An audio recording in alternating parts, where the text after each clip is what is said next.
Hi, baby boomer fans. We are Jackie and Janine, the Pfeiffer sisters, and love to talk about the 1950s, inviting you to reminisce with us as we explore experiences of that decade. Grab your favorite malt or Green River. Make sure you are wide awake and get ready to be inspired about the 1950s. Welcome to the 1950s Fun Chat. Hello, friends. Thank you for joining us today. It's the beginning of 2026 and another great fun chat. No, actually, number 226 we've recorded is going to be in the books after today, and you will enjoy this one immensely. Jackie, can you take it from here? Hello, folks. Welcome back, or welcome to the first time. If this is your first time of viewing this, please do cast your eyes to the bottom of the screen. It says www.whilethewindmillwatch.com. So that's a good location to go for all sorts of wonderful information concerning the book, which is in the upper right-hand corner or left-hand, depending upon where it is in your screen. And it includes the vendors where you can purchase the book, some things about the authors, Janine and Jackie, and you can see all previous 225 previous fun chats. So that's a place that we encourage you to go. And the little book up there has encouraged and started out this fun chat. So we wanted to let people have an opportunity to tell their 1950 stories. So today, as Janine mentioned, we have another great one. The lives of many successful people had beginnings in small rural towns. Our guest, Paulette Bullinger, grew up in a little dot on the map, small town of Huff, North Dakota. She was born in that state's capital city of Bismarck in 1951, attended country school in Huff, graduated from Mandan High School, and earned a degree in social work and a minor in history from Mary College, now known as the University of Mary in Bismarck. So Paulette's interests are varied, but they include photography, history, and writing. Paulette and husband Bob own Circle Diamond Ranch Supply, a company which provides trailers for whatever needs transporting. They have a blended family of 7 children, and excuse me, I think I did that wrong. Yeah, that was right. 7 children and 7 grandchildren. So welcome, Paulette, to the 1950s Fun Chat. Hi, Paulette. So, since I mentioned a small town in your introduction, so give us please a bit of what life was like growing up in the back of a grocery store in a small town. Well, my parents moved to Huff in about 1953. I was about 2 years old, and I had a brother, and they purchased the grocery store, which was owned by my great aunt and great uncle, and they just basically sold everything from salt blocks to groceries to milk to ice cream bars to you name it. There were nuts and bolts that I remember in the very beginning. So it was a kind of combination of everything. We lived in the back of that grocery store until I was 16. In the back of the grocery store, we did not have an indoor toilet. We had a bathroom, but it had a sink my dad had put in. And then my mom's wringer washer was in that room. And so basically 5 rooms in back of the grocery store. And so it was kind of cold running out in the wintertime. Of course, we had chamber pots at that time. And my dad installed a chemical toilet in the basement of the store just to help a little bit. But one of the things I remember mainly is taking baths. My mom, we had a round bathtub, a metal bathtub that was also used to clean chickens. But that would be set up on a kitchen chair, and then she would lay us on the table and wash our hair first, and then in the tub we would go and clean us kid in first. So we all shared the same bath water, and it was only on Saturday nights before we went to church. So I can't imagine what it must have smelled like in school or whatever. And then, so the only modernization that we ever had of that tub was my dad then bought a bigger stock tub. And that was in the room where the wringer washer was. And then he bought a porcelain tub that did not match a sink, but it did not have running water. And we just still were pouring hot water. You know, we had to boil water to take a bath. Yes. So, yes. So with 4 kids, that was quite a job on Saturday nights. And then all the shoes got polished and everything. You know. I think that might have been very often the case. It was that you took baths on Saturday night, and you, in preparation for church or going out to a dance or the neighbors or whatever. And yes, polishing shoes. Jackie can tell you about polishing Dad's shoes. I think I was excited when we could get patent leather shoes, and then we never had to polish them. Yeah. Yeah, so go ahead and continue on, please, Paulette. Then the back. So that would be Saturday night bath. If there wasn't a dance at the hall, which was right behind us, that would be their Saturday night event, I guess you would say. But the old dance hall that was behind us was part of the KC group at the Catholic Church in St. Martin's. And it was used for all kinds of different things, from homemakers things to 4-H things to just the church fair was a big deal of the year. But it was used for all kinds of different events. And one of the stories that sticks out in my mind was they had a talent show. And my brother and I, we were probably, I don't know, 7, 8 years old. We were to sing This Old Man, He Played One, He Played Knick Knack on My Thumb. We were to sing that song. The accordion player was behind us and he was ready to start the music. And my brother didn't start singing, so I gave him a little nudge. And then I didn't start singing, so he gave me a bigger nudge. And so we won 3rd place for the fight. It was good. Did you ever sing the song? I don't know if we ever sang it, but I know we got into fight. And how many entries were there? Did the accordion player keep playing? He did. I don't know. You know, it's too bad we don't have videos of these things back then. Yes. And the other thing was we had what we call basket socials and pie socials. Yeah. And I would beg my dad, buy my box lunch or buy my pie. Don't let anybody else buy it. I didn't want to sit. I remember having to sit with a big old bachelor from up in the hills and just about crying the whole time just because. But that hall is where we learned to dance and waltz and polka. And I remember, you know, the sprinkling of that powder on there to make it a little extra slippier. And then it was also used for the church fairs. The church fairs was a big deal once a year. So the church would put on a big meal, and that was part of the fun thing about growing up in that community was we got to wear a really pretty apron. We got to wear a pretty apron to be waitresses at the church fair. And then afterwards, they had the big dance done at the hall. So my husband and I now own that hall building. So it's fun to think about what actually went on. And when visitors come, I offer to put on a polka record and they can do a dance if they want. We just don't have a mystery, though, with that hall. We don't know. I know it was not supposed to have alcohol in it. There was no, because it was KC, there was no alcohol. But every time it rains and I trim the grass or something around the hall, I pick up broken glass of green and brown and white bottles. I don't know if they drank and just threw it against the side of the building or something. I'm not sure. That's a mystery to me, and nobody can explain it to me either. Was there a basement underneath that hall? No, there was not a basement.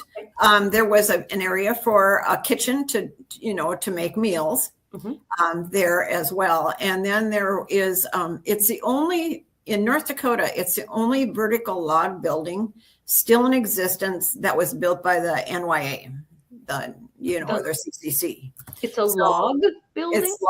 It's log, and it's vertical log. And Paulette, how is it heated? We don't really use it in the winter, but in the old days when my dad used it as a workshop, he had just one of those little wood burning, coal burning stoves in there. But that's how it was heated in those days. It was just a stove, and freestanding stove. Yeah, just a freestanding stove. And you said this was built by the CCC or someone? NYA. Then it was a work study. The work thing that was done. Yeah. Okay. But I have vertical logs. That is unusual.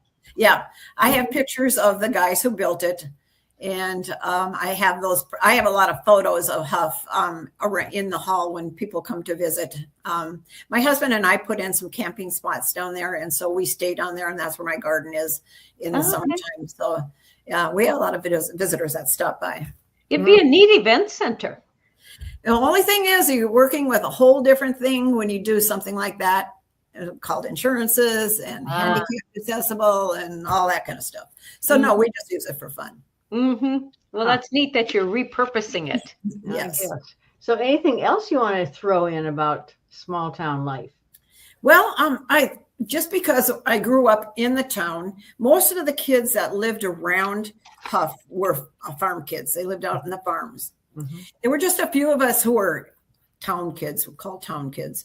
So we went to, of course, a one-room country school, Bonanza number 1 in Huff. And there were 21 kids in the school. That's the largest enrollment when I was there. I went all grades 1 through 8 there. And we had one teacher. We had an indoor, it was kind of like a gas stove or an oil burning stove or something like that. And we didn't have indoor bathrooms. They were outhouses. And so we had a challenge going out to the outhouse. They had boys and girls. But having 21 kids in 8 different grades was kind of a challenge for our teacher. And I love school. I love to go to school. And I remember one time when I got the mumps and I couldn't go to school. They wouldn't let me go to school because of the mumps. And but that's how we self-immunize each other, I think. Yes. That's how we stayed fairly healthy. So at that time, then, when you were going to country school with that number of students per teacher, did the teacher ask students of the higher grades to help or work with those younger children? Yeah. We helped and worked with the younger kids, and we all had chores after school. I mean, there was the erasers to pound out. There was sometimes floors to mop, floors to sweep. There was always some kind of a chore that we ended up doing. But yes, punishment was if we misbehaved. Punishment was, you had to write on the board, I will not talk in class. I will not talk in class, that kind of thing. So I think I got pretty good at that. But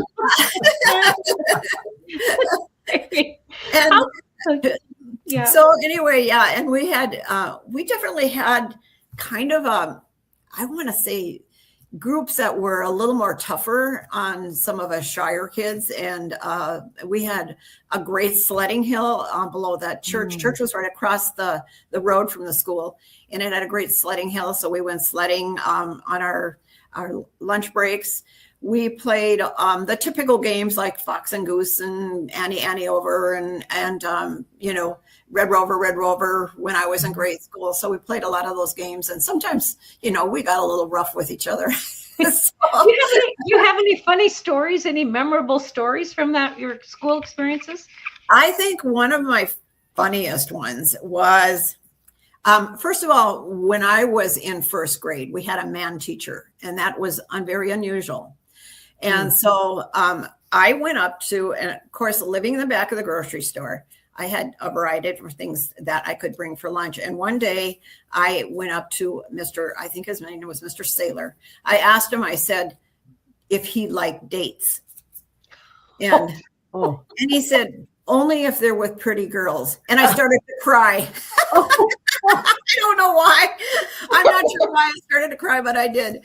But because I had brought him some of those dromedary dates from the store, You were trying to be kind. Yeah. And then when I got older, maybe for fifth grade, the one story that really stands out in my mind is our teacher. She was very stern, Mrs. Schmidt. She invited the older girls up to her desk when everybody was out for recess. And she told us that we could bring our napkins to school and put them in her desk. Because that way, when we needed a napkin, then we wouldn't have to lift up our desk cover and a boy around us wouldn't see us take out our napkin. And it would be less embarrassing. And I couldn't quite figure all that out. But I did always listen to Mrs. Schmidt. So I went home and in the store, and I just picked up a package of the really pretty Scott towel napkins. And then I brought them to school to her. And I handed them to her. And I got this look on her face. And all she did was she just burst out laughing. And I couldn't figure out what was so funny about napkins, for Pete's sake. So that night when I went home, my mother, she gave me quite informational story about what might happen to my body as I got older. And it was kind of shocking because I'd never heard anything like that. And I think that was pretty typical of our age in those days. I didn't grow on a farm, so I didn't know a lot about the birds and bees. I was the oldest in our family. I didn't have a sister who was older to explain anything. So that was one of how I learned some of the stark facts of life. Yes. That was a time of trial, I think, for a lot of young girls. Just knowing that. And tribulations. Yep. The body changes. Yes. Yeah. And I think some of the other fun things growing up in that small town were Halloween was a big deal. So when you lived in the back of the grocery store, the expectation was you were going to have the best candy around, So, but actually going to the priest's house and the bar, the old bar, was really the fun place to go get candy.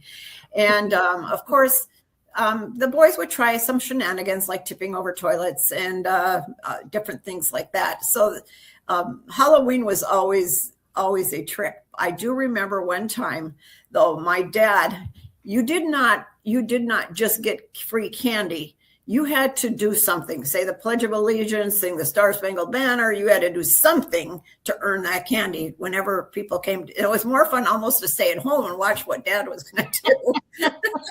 Did you ever soap any windows because no one would answer the door or give you candy? No, we never did anything like that. But I know that, the boys did the toilet tipping for one thing, And what would you dress up as? Well, the one thing I really remember, one time I had a button outfit. I had a button out. My aunt was a teacher in Mandan, and she gave me a green frog. She gave me a frog outfit, and which brings up a whole nother stack of memories. What for some reason, some of the older boys in our class nicknamed our teacher Frog. And so, in the morning before you got started with classes, you said the Pledge of Allegiance, and then you sang some songs. We even said a prayer in our school. And so, but the boys, whenever the teacher asked, what songs do you want to sing? It was always like 20 Froggies in a Pond, or a Froggy Went A-Courting, or it was always a Froggy song. I don't know if she ever got it, but probably did. I probably did. How many years did she stay at your school? She was there. My first year was a man, and then I think I had her for all 7 the rest of the other years. Yeah, she was a very, very good teacher. One of the things she insisted I do after school was I needed to learn to spell. So she wanted to put me in the spelling bee. So I went into the spelling bee in the 3rd grade and Morton County Spelling Bee, and I did win like 3rd place. But you know what I won? A dictionary. Appropriate. Yeah. So I could never figure out when people would say, well, when I'd ask how to spell a word, and they'd say, well, look it up in the dictionary. And I thought, I don't know how to spell it. How can I even look it up? That's what our mom would say. Well, the boys got caught once looking up words in the dictionary they weren't supposed to be looking up. So it was kind of controlled after that. Those boys. I know. We had we used to have a horse barn behind the school, but that mysteriously burnt down. So there was all kinds of stuff. Then I was involved in 4-H. I didn't have any cattle or horses or anything like that, but one of the things that I did was photography. So I would run around and I would take pictures of all kinds of different things. And then I had to give myself a critique of how I could do things better, whatever. But I remember loving to doing photography. In fact, just for fun, here is my photographer 4-H. Well, it's backward. Ooh, nice. 4-H photography book. So hold that up again. I put you on big screen. Yeah. Oh, goodness. Really nice. Yeah. Neat. So so that was a really fun thing, is to do that and take pictures. I enjoy looking at some of the pictures have kind of disappeared, but this is one interesting one.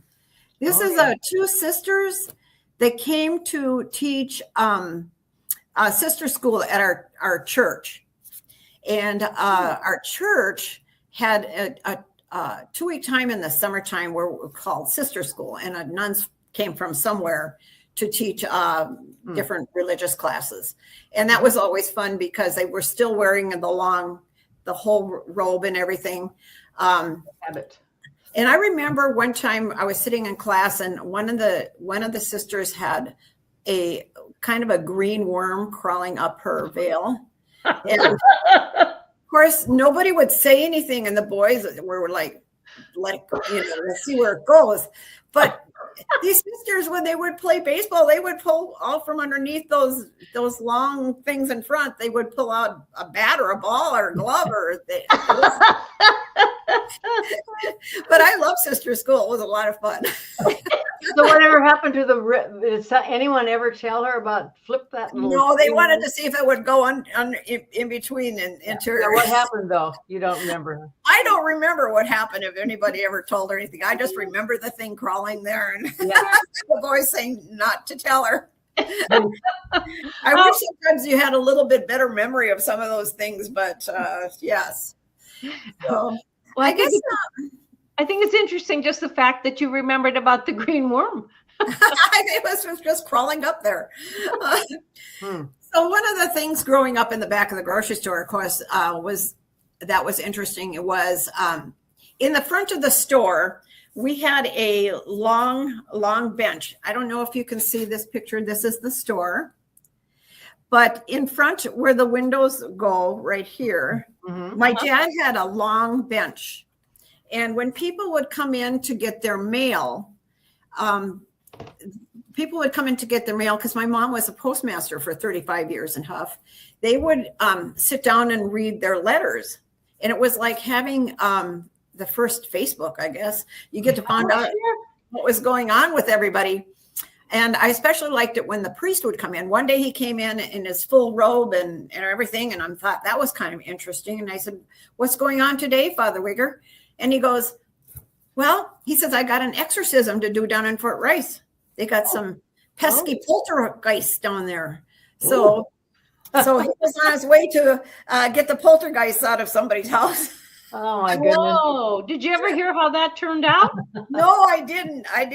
But one of my fun things was when my great aunt lived next door, on Sunday afternoons, she would have the priests from St. Anthony, from Huff and whatever, she would have them out to play canasta. And they would smoke cigars and they would play canasta, and it would be like a haze in there. But I like to go in there and kind of listen to their conversations. I pretended I was handing out like candy, keeping the candy dish full or whatever.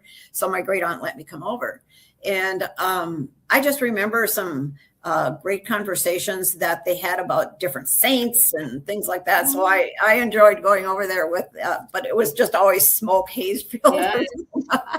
Yes. That was could have been one of the highlights of their week. Yeah, it was. It probably was. in an area like that where there are some miles in between each town, and was there was one priest per town then, or in each of those towns?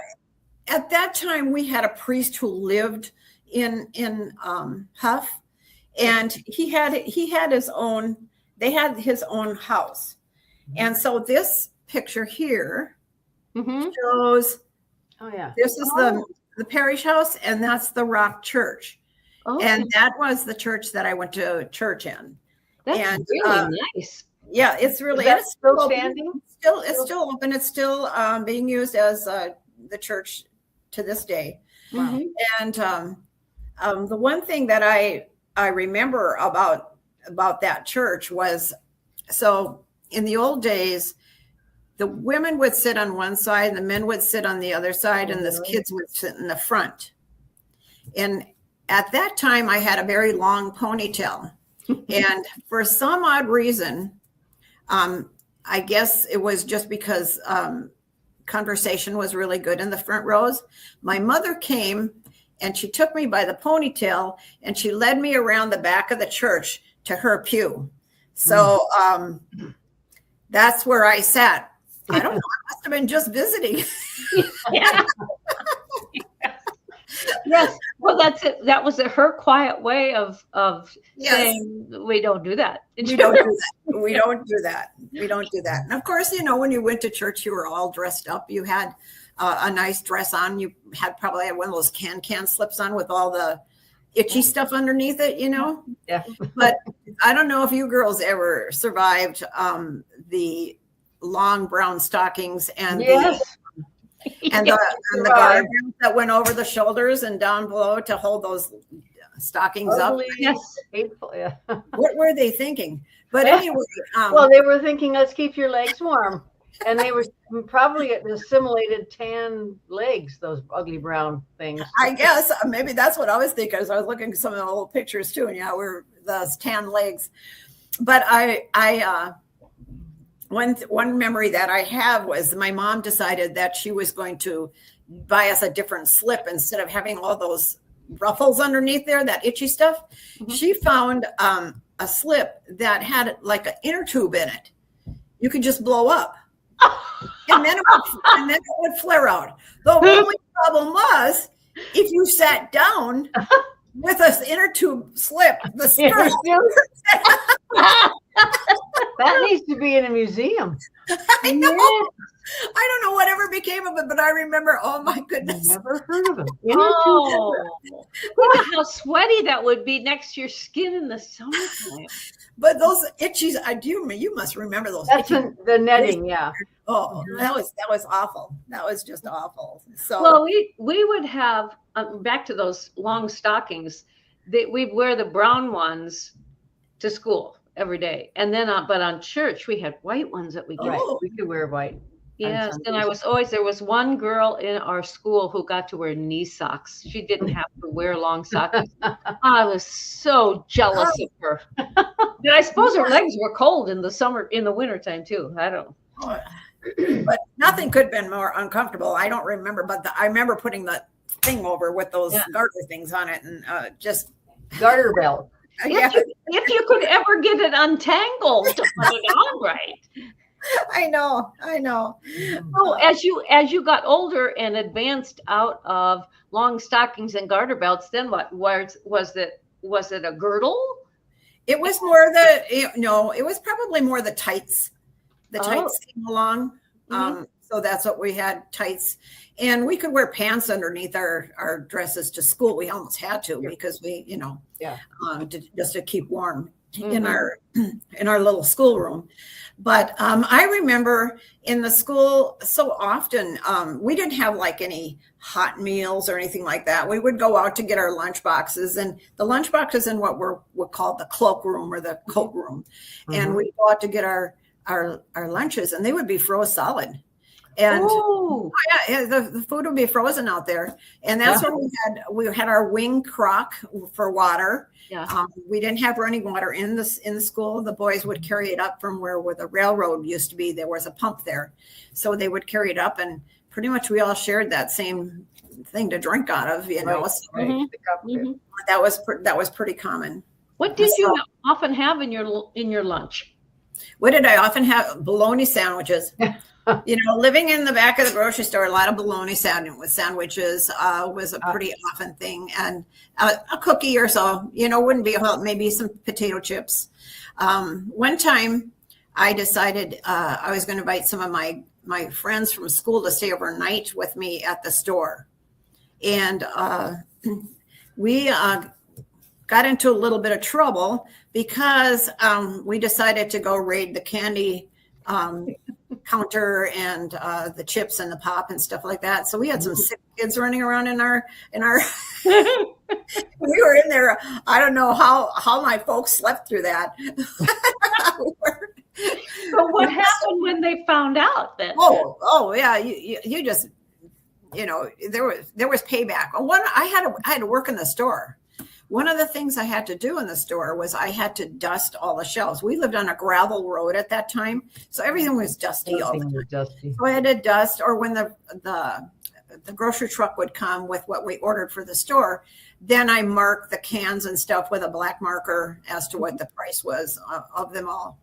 But there again, we you know, into my organizational skills, as soon as I would organize the Scott towel napkins and the paper towels and everything else, and I put those other napkins next to them. My dad, I'd get up in the middle of the night. My dad must get up in the middle of the night and moved him back by the aspirins or something. But and I tried to be a little bit entrepreneurial in the store. So one time I decided to open my own lemonade stand in the front of the store on the steps and get people before they actually came in and bought a bottle of pop. And that way I make that money. Well, how'd that work? What happened was I decided to expand, and it was like a 90-degree day. And I went into the store and got some chocolate candy bars to put out and add to my display. Well, that didn't. I ended up having to work and pay off those candy bars because they were like s'mores or more melted than you could possibly think. Do you remember what other items were in the candy counter in that era? It was a lot of gum, baseball cards. Oh. So my brother, who lives in Ohio, he became a big baseball card collector. In fact, right now he's got all these baseball cards that I know I chewed the gum for, you know. But anyway, he actually had them, you know, coded or whatever, or to see what they're worth. And he's been selling them on eBay, but he had a fantastic baseball card collection. Of course, he continued that as he moved out to college and stuff out that way. Mm-hmm. But I know that was a big thing and of course, candy cigarettes. Oh, Candy cigarettes were in there, baseball cards, you know, a lot of chewing gum, bazooka chewing gum, where you could order little gifts and things like that on there. And did you ever do that with your bazooka gum wrappers? Yeah. Oh, I did too. Yeah. You get a little trinket or some little spy game or some spy thing was a big thing. I wanted a ring that was a pearl. Oh. That was awesome. And I got it. And then of course it had an adjustable band on it. Oh. And I wore that for quite a while. I was I don't remember how many wrappers it took. Paulette, then we've heard a lot about small towns. Would you say it was a positive or a negative, and why? Positive. I think it was very positive growing up in a small town. The experiences that we had, and we had to be, I want to say, probably very creative as to what we did for games and that kind of thing. And one of the things we did growing up in the small town, there were some other older girls who were kind of my babysitters on occasion. We would get the catalogs, and we would go and sit in old cars, and we would cut out our families out of these catalogs. We didn't have the fancy paper dolls. We had catalog families. And so we would cut out and we would stack these up in like a cigar box or a candy box or whatever we had. But we had more fun doing that, and it didn't cost that much. The other entertainment we had would be the kids would come after we're done with chores or whatever. We would play baseball. We had a baseball field. We did a lot of baseball. And then after it got dark, we'd play something like Starlight Moonlight, Hope to See the Ghost Tonight, or something like that. I forgot about that. You know, nobody worried about their kids coming home. No. Behind Huff is a great set of hills, and they're very Badlands-like. And we would go over to our neighbors and we would crawl in these. It's funny, we never got, bit by a snake, but we'd crawl in these washouts and whatever and pretend that we were cave hunters. And we would do that. And I remember one time there were probably about 6 of us who crawled in one of the caves, but the kid at the back panicked and froze. And so we were stuck until one of the neighbor guys came up, because as kids, it was time to milk, came to see where we were. And he ended up having to pull us, get us all out of there. But I think our entertainment was, we had to be creative to have a lot of fun times. Yeah. So that's probably why that bathwater on Saturday got to be a little thick. Yeah. So you've had a lot of experiences, from working in your dad's grocery store to authoring a book and lots of things in between. So give us a quick synopsis of things in between, and then let's go on to your authorships. Okay, well, in between then, when I went to Mandan High School, I had to stay with an aunt who was a teacher. And so that was my first experience with actually, leaving home and staying in town. And so it was different. You were in high school, you had the town kids and the country kids. You kind of had these 2 classes of people. And so it took a while to assimilate and to get into that kind of stuff. Then the next year I was able to drive. So I was able to drive, but I had to belong to the same club as my brother Joe did. And so if he belonged to Latin club, I had to belong to Latin club, even though I never took Latin. And he liked to be in playmakers and that kind of stuff. So we had to be in the same clubs and go to the same baseball games and football games and that kind of stuff together. So that was kind of that. And then one time some sisters came out to the Huff Church, and they were actually recruiting people for the university, or Mary College at the time. At that time, it really only had like 4 boys or, as students in the dorm, and it was just beginning to incorporate men into the college. And so I decided to go.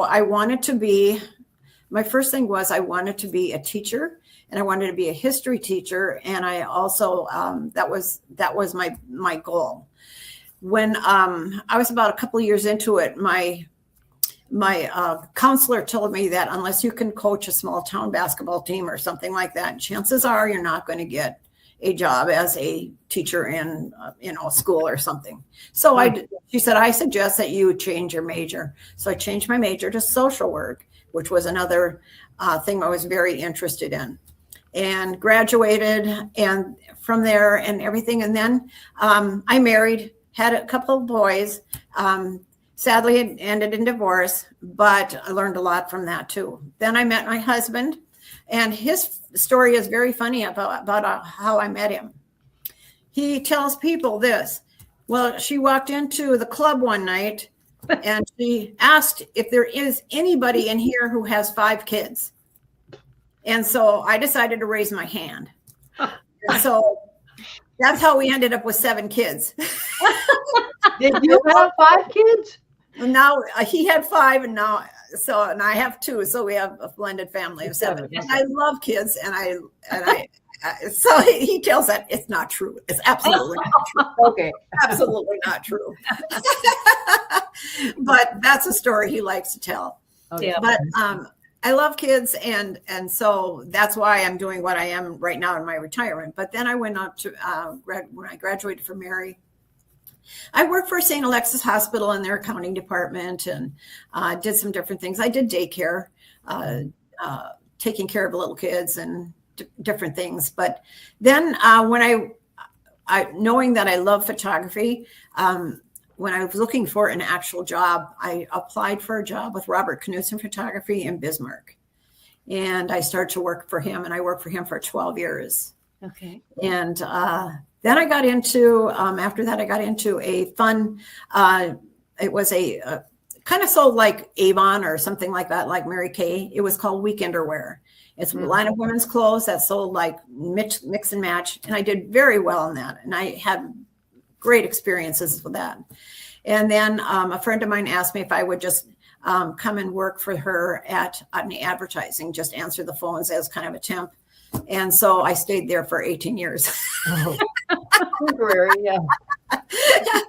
So, and then retired. And after I retired, I kind of got bored about 2 weeks into being retired. And I worked for a department store just in back for exercise. And then I was hired by my church group to be the women's ministry director for North Dakota and South Dakota. Oh.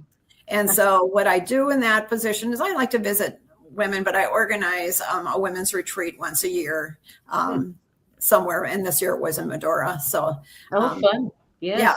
So well, you are such a people person that I can see where it'd be easy for someone to want you to be in that position. Right. And when you were in sales in your jobs, I would think people would have flocked to you. Or did you work on commission, or did you have well, Weekenders was a kind of commission based, but also it was calling a multi-level. So I had ladies who were selling in my unit, and your wages were dependent on what your unit did. Okay. Sure. And so I got to go out and train a lot and meet a lot of people, and I had all over North Dakota, and it was really a lot of fun. Plus, who doesn't like clothes, Right, yeah. So, Paulette, we are really running close to the time limit here, but I would like to hear about your authorships, your books that you have penned. Well, when I was about 15 years old, my great aunt gave me a clipping of a girl who died mysteriously in the town of Huff. And she said this girl did not die of natural causes, that she was probably a jealous boyfriend probably poisoned her. The coroner was out of town at that time. This is 1912. And so they just assumed that it was a natural cause thing. But there was a great write-up in the Bismarck paper about how it was probably not a accidental, poisoning, or it was probably a poisoning for sure, but not accidental. But so anyway, I had this clipping and I tried to give it to a couple different authors. And then I ended up going to a Red Cross fundraiser. And the fundraiser gave you a chance to work on something on your bucket list. So I won my bucket at this fundraiser, and I worked with a professor out at the University of Mary to establish my own book. That was my bucket. I wanted to write my own book. So I wrote this book called Nothing Hidden, kind of based on that story, but I couldn't find enough to make it a true story, so I made it historical fiction. What went on in 1912 and about this woman and a fun mystery. And so then it came out that somebody did a TV spot on somebody who had completed their bucket for the next year. And a guy who was a kind of a publisher, ebook publisher in Fargo saw it, and he published it as an ebook. And so my husband said, print some copies of that book, because people are coming in my shop and asking me, where to get them. And he said, I don't even know where the Amazon is. So it was on Amazon as an ebook. And so I did. And so it's always been a good seller for me. Well, then later on, a friend from high school, Kevin Kramer, who is an author, needed some photos done for a book he was working on called North Dakota's Polar Pilot. So I said I could, take the pictures that he needed, but he said, I need some in aerial pictures in a little airplane where you go over. I said, I don't get in little airplanes, not at all. But I said, I have a friend out by Grand Forks who has a little airplane. Maybe I'll give him my point and shoot. And he said, no, I want your own pictures. And then my friend said, you're almost 70 years old. You got to get in this plane. So I did my first aerial pictures for the book called Carl Ben Eielson, called North Dakota's Polar Pilot. And so I did my first pictures there, and that was a lot of fun to work on that. And it's more conversational style. I want to say maybe 4th, 5th grade on up is a great read for that. A lot of fun history in there. So then I just kind of continued on with Kevin. Whenever he had another project, we would write. And so the last one was this one about wonderful mothers, their stories and recipes, which was really a fun project to work on and gather the stories of mothers and their recipes. And it's been such a good seller. In fact, right now I'm sold out in Bismarck. I've got another order coming in, but it has been fantastic. And we have vendors who carry it as well. So yeah, it's been a blessing, that's for sure. Well, when I first saw it come out on Facebook, on Kevin's Facebook page, I knew that if at all possible, it'd be great to have Mom's story in there. There's just a little blip about Mom and one of her recipes, and it's number 19 in your book, and it's just fun to have that and to cherish it. As I'm sure many of the other people who contributed to your book feel that way as well. Yes. And Paulette, would you please tell our viewers the names of these books that you've been speaking of? The names of the books. Okay. Of course, Nothing Hidden is my first one. North Dakota's Polar Pilot is another one. Then we have Linda Warfel Slaughter. That's the story of she came to Bismarck and she established a lot of different things. And her story is amazing. And then we have that one of the cooking book, cookbook. And so, yes. And so we've just collaborating on these different stories has been just a real joy to do those kinds of things. So, yes. Thank you. And speaking of joy, it's been a real joy to have you. I should say, thank you so much for being our guest. You're welcome. And audience, join us again next time and tell your friends, even your relatives, about our 1950s fun chat. So until next time, toodaloo. Bye-bye.